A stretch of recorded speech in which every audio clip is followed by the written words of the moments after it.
आज हम लोग क्लास 10th में ज्योग्राफी में बात कर रहे हैं लेसन 3 में जल संसाधन के बारे में। जल संसाधन क्या है, इस चैप्टर को जानने से पहले जल के बारे में समझते हैं बच्चों। जल का रासायनिक सूत्र H2O होता है। हाइड्रोजन का 2 भाग और ऑक्सीजन की 1 भाग मिलकर जल का निर्माण होता है।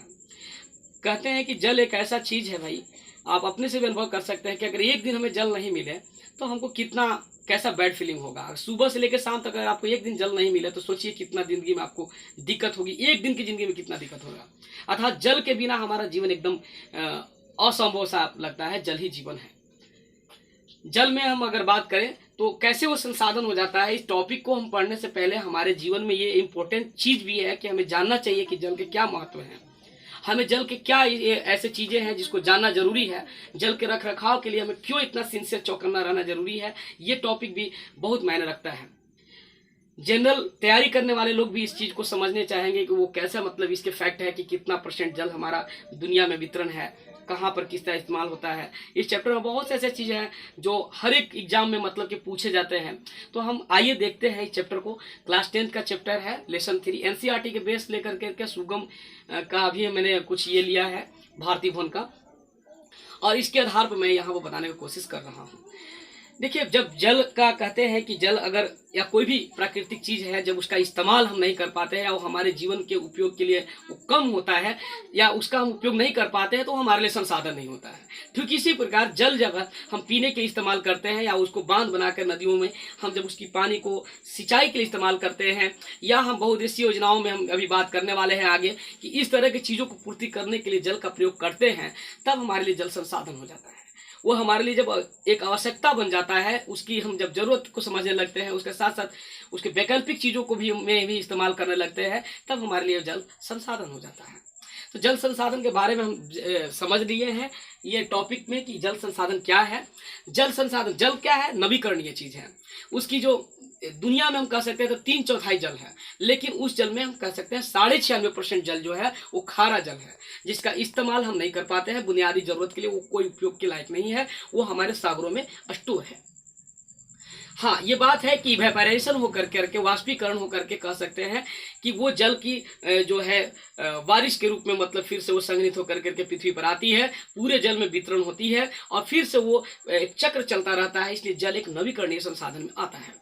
लेकिन मीठे जल की मात्रा इसमें आपको हैरत अंगेज कर देगा कि मात्र 2.5% पानी है मीठा जल, जिसका इस्तेमाल जब हम कर सकते हैं तो उसमें भी 70% जो पानी है वो बर्फ के रूप में अंटार्कटिका में और हिमालय जैसे ग्लेशियर में जमा है। मात्र 30% पानी ही है जिसे हम भूमिगत जल के रूप में या नहर, आहर, पोखर इस तरह के चीजों से हम प्राप्त करते हैं, वर्षा के रूप में प्राप्त करते हैं, जो हम पीने के लिए इस्तेमाल कर पाते हैं। तो मीठे जल में हम कह सकते हैं कि बहुत ही कम % मात्रा है और ये नवीकरणीय की श्रेणी में नहीं है, मतलब इसकी पुनःपूर्ति नहीं हो सकती है। दिन ब दिन हम क्या कर रहे हैं कि इस जल को हम दूषित करते जा रहे हैं और इसलिए ये अनवीकरणीय के दर्जा में आता है। इसको हम फिर से, ये नॉन बायोडिग्रेडेबल मटेरियल, रासायनिक दवाएं, रासायनिक पदार्थों के मिलने से ये जो जल दूषित हो जाते हैं वो दोबारा फिर से पुनः से मतलब उसे साफ नहीं किया जा सकता है। इसलिए हमें इस पर ध्यान देने की जरूरत है। हम आज देखते हैं इस टॉपिक में कि हमने लिखा है कि जल एक महत्वपूर्ण संसाधन है, यह एक आधारभूत और नवीकरणीय संसाधन है। पीने वाला जल मीठा जल है, अनवीकरणीय है, संसाधन है।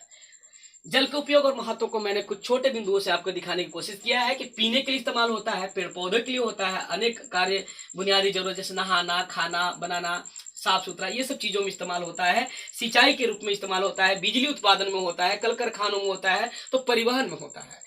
परिवहन का मतलब आप समझते होंगे, बड़े बड़े जहाज जो है वो बड़ी बड़ी पेट्रोलियम के कच्चे उत्पादों को या बड़े बड़े चीजों को वो क्या करता है, एक देश से दूसरे देश में ले जाने के लिए आखिर सागर समुद्रों का इस्तेमाल किया जाता है। तो वहां पर भी ये एक तरह से यूजफुल हो गया। मैंने अभी बताया था कि देखिए पूरे जल का एक डाटा समझ लीजिए, 96% जब जल है वो महासागर में खारा है, ये बुनियादी उपयोग के लायक नहीं है। 2.5% पानी मीठा जल है, जिसमें 30% नदी, तालाब, झील भूमिगत में है, जिसका इस्तेमाल मनुष्य या कोई जीव जंतु अपने लिए करता है। बाकी के 70% बर्फ जो है वो अंटार्कटिका में है, जिसका कोई यूज नहीं हो रहा है। पृथ्वी जल के कारण ही नीला दिखाई देता है, अर्थात पूरी 3/4 सागर में पानी है और इसी के प्रकाश का जब प्रकर्णन एक घटना होती है, जो साइंस में आपको पढ़े होंगे आप, तो उसके कारण पूरी पृथ्वी नीली दिखती है अंतरिक्ष से।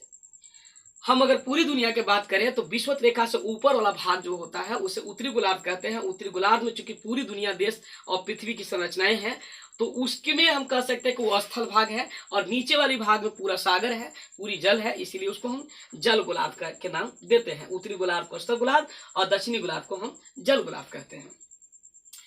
थोड़ा सा भारत की तरफ नजर दौड़ा करके हम देखना चाहें तो पूरी दुनिया में जितनी जल होती है उसमें से 4% ही पूरी भाग का, 100 में 4 लीटर हमको पूरी भारत में जल प्राप्त होता है। लेकिन उस 4% जल में भी हम कह सकते हैं कि पुनः पूर्ति हमारी पूरी मतलब की जनसंख्या का वितरण नहीं हो पाता। क्यों? क्योंकि पूरी दुनिया का 17% जनसंख्या अपने देश में है। लेकिन मतलब हम कह सकते हैं कि जनसंख्या के रूप में दूसरी स्थान और क्षेत्रफल के हिसाब से 7वीं स्थान। तो इस हिसाब से हम 4% केवल हमें जल मिल रही है, तो कहाँ से पूरी व्यक्ति को पूरा होगा? हमें इतना इस तरह से एक बनाई गई है, एक डाटा बनाया गया जिससे पता चला कि पूरी दुनिया में 193 देश जो मान्यता प्राप्त है उसमें 133वां स्थान जल के मायने में मतलब में भारत को है। क्योंकि पूरी प्रति व्यक्ति जितनी जल मिलनी चाहिए उस हिसाब से भारत को जो टैबलेटिंग किया गया है, मतलब सारणीबद्ध किया गया है, तो उसमें 133वां नंबर पर भारत आता है। भारत में जल के स्रोत के बारे में बात कर लें तो वर्षा जल, नदियां, भूमिगत जल, तालाब, पोखर, झील, ग्लेशियर, हिमालय पर्वत जैसे इसी उदाहरण में आता है। उपयोग में हम कहते हैं 84% सिंचाई के लिए होता है। पूरी जो पानी हमारे यहाँ है उसका 84% हम सिंचाई के लिए यूज करते हैं। क्योंकि भारत एक कृषि प्रधान देश है, तो उसकी पूरा पूर्ति जो होगी तो पहले खेती की से ही होती है अर्थव्यवस्था, तो वहां पर सिंचाई के लिए ज्यादा इस्तेमाल पानी किया जाता है।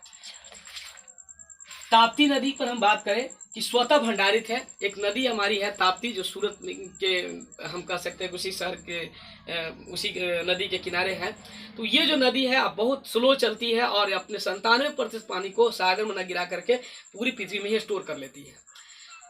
एक नाम आता है गंगा नदी, जो सबसे ज्यादा उपयोग में आती है। उसकी पानी ब्रह्मपुत्र नदी जो है वो सबसे कम भंडारित होती है नदी का पानी। क्यों? क्योंकि इसके बहुत स्पीड में पानी चलती है। जल प्रदूषण तथा इसके रोकने के उपाय, थोड़ा जल प्रदूषण के बारे में समझ लेते हैं। जल प्रदूषण का मतलब यह है कि जब जल में कुछ अवांछनीय या हानिकारक पदार्थ ऐसे मिल जाते हैं जिसके कारण जल की गुणवत्ता में कमी आ जाती है और जल पीने लायक नहीं रहता। किसी भी जीव जंतु का उसका हानिकारक प्रभाव उत्पन्न होने लगता है। अनेक प्रकार के हम कह सकते हैं हैजा, कॉलरा, इंग्लिश में उसको कॉलरा कहते हैं, हेपेटाइटिस, जॉन्डिस, ऐसे तरह के बीमारी जब होने लगते हैं तो हम कहते हैं कि ये जल प्रदूषण हो गया है।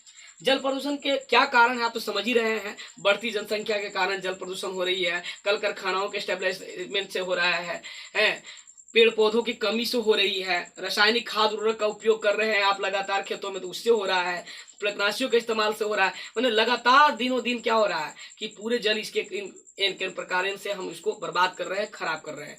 डिटर्जेंट का इस्तेमाल आप कर रहे हैं जो नॉन बायोडिग्रेडेबल चीज है, तो इससे जल प्रदूषित हो रहा है। इसको रोकने के क्या उपाय है भाई? तो वो सब चीजें हमको कम करना होगा। बिना काम के पानी को बर्बाद नहीं करना होगा। हमें नई तकनीक के अनुसार मतलब कि जो पानी की सिंचाई के लिए इस्तेमाल भी जो करना है वो ड्रिप इरिगेशन सिस्टम जैसे चीजों को डेवलप करना होगा हमारे देश में। इस तरह की चीजों को, पानी के बर्बाद को रोकना होगा, बर्बादी को प्रत्येक व्यक्ति को जागरूक रहना पड़ेगा। कल कारखानों में पानी को समुचित रूप से उपयोग होना चाहिए। उनको गर्म जब पानी है तो डायरेक्ट हम पानी में ना छोड़े, इस तरह की व्यवस्था होना चाहिए।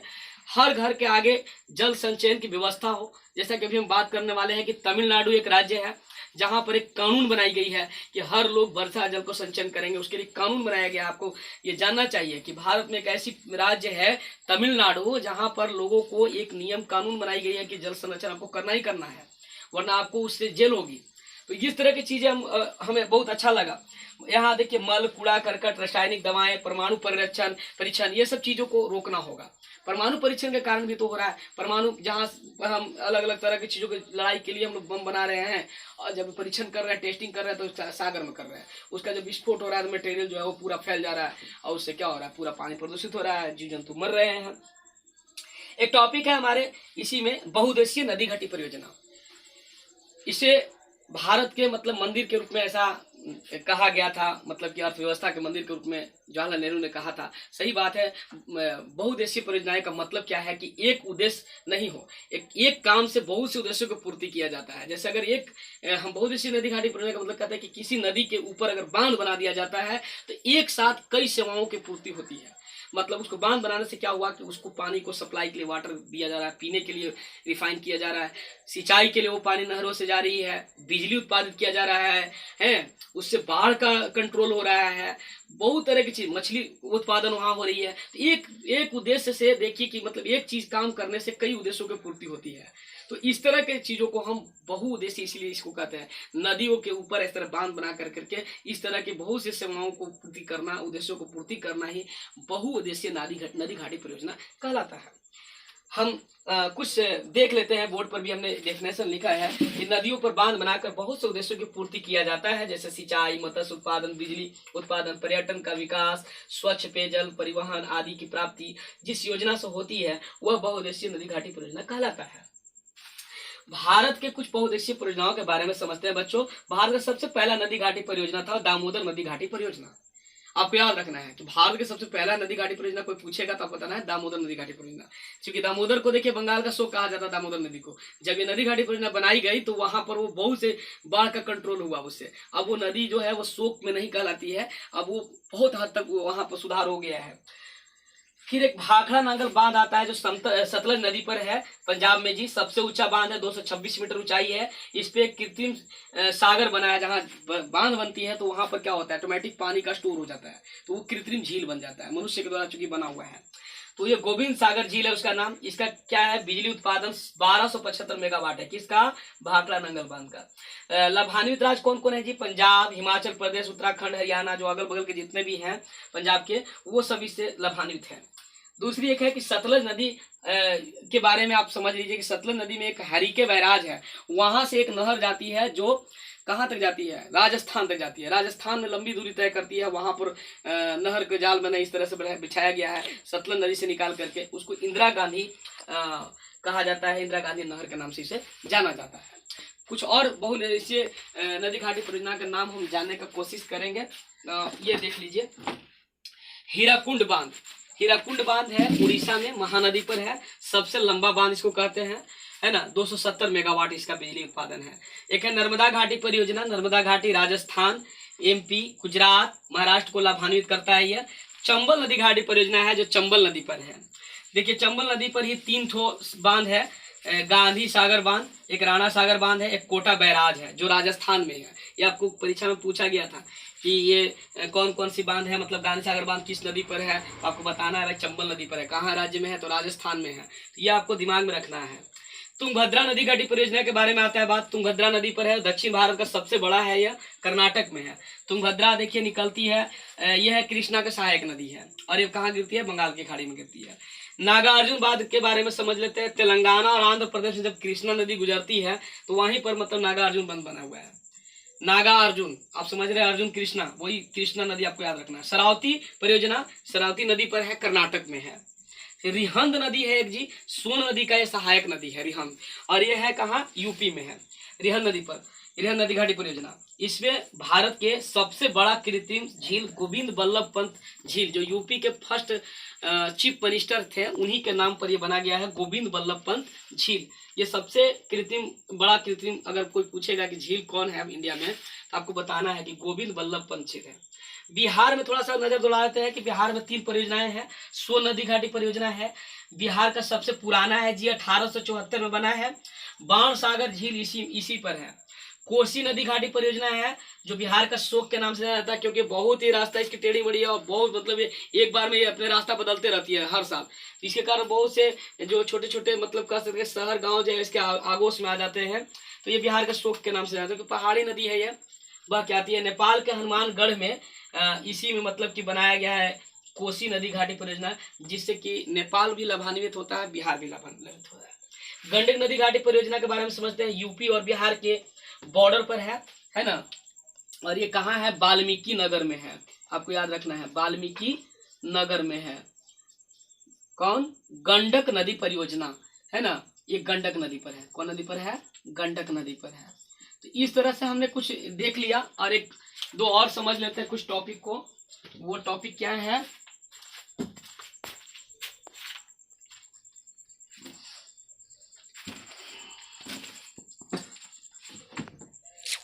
राष्ट्रीय पेयजल योजना के बारे में समझते हैं कि भाई देखिए, पीने के लिए जब कुछ सरकार के द्वारा भी कुछ नियम कानून बनाए गए हैं कि क्या क्या चीज़ें हैं भाई इस तरह से होना चाहिए ताकि पानी का समुचित उपयोग हो पाए।